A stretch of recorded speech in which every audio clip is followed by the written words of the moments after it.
Démarrer l'année en douceur. Le temps d'une semaine, les VTTistes de l'équipe de France ont remplacé leur vélo par des skis de fond. L'occasion pour eux de changer d'air, tout en reprenant petit à petit la voie des compétitions. Ce stage n'est pas obligatoire pour tout le monde parce qu'il n'y a pas tout le monde qui aime skier, qui aime la haute montagne. Et ça me tient vraiment à cœur de venir ici. C'est un peu...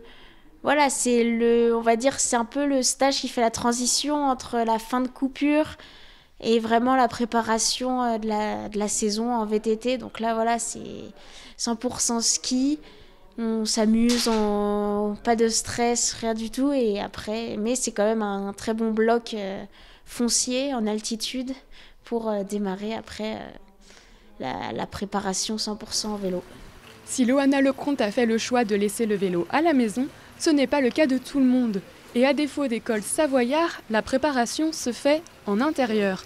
Pendant ce stage, les athlètes recherchent alors d'autres sensations avec l'objectif de gagner en endurance. L'intérêt ici, en fait, c'est qu'on peut s'entraîner en altitude.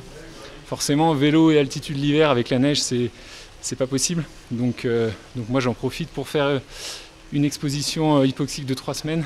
Et le but, c'est d'avoir des bénéfices, on va dire, dès le mois prochain sur les premières compétitions et puis la suite de l'entraînement.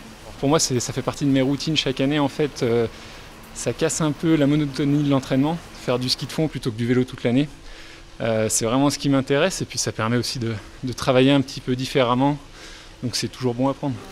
S'ils sont adversaires le reste de l'année, ici, ils s'entraînent ensemble au sein du collectif tricolore et avec le staff français, ce qui demande parfois une petite acclimatation. On s'adapte en mettant un petit peu de côté des fois voilà, le côté un petit peu plus individuel parce qu'il faut faire partie d'un groupe. La fédération n'a pas forcément les mêmes moyens que leurs équipes professionnelles. Par contre, elle a des moyens qui sont complémentaires, notamment sur les domaines paramédicaux, médicaux, les domaines du coaching, etc.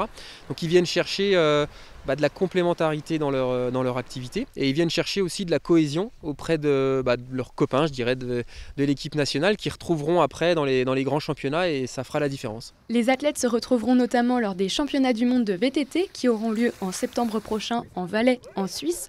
Mais en attendant, ils retourneront dans leurs équipes respectives pour préparer la première étape de Coupe du Monde qui arrive dès le mois d'avril.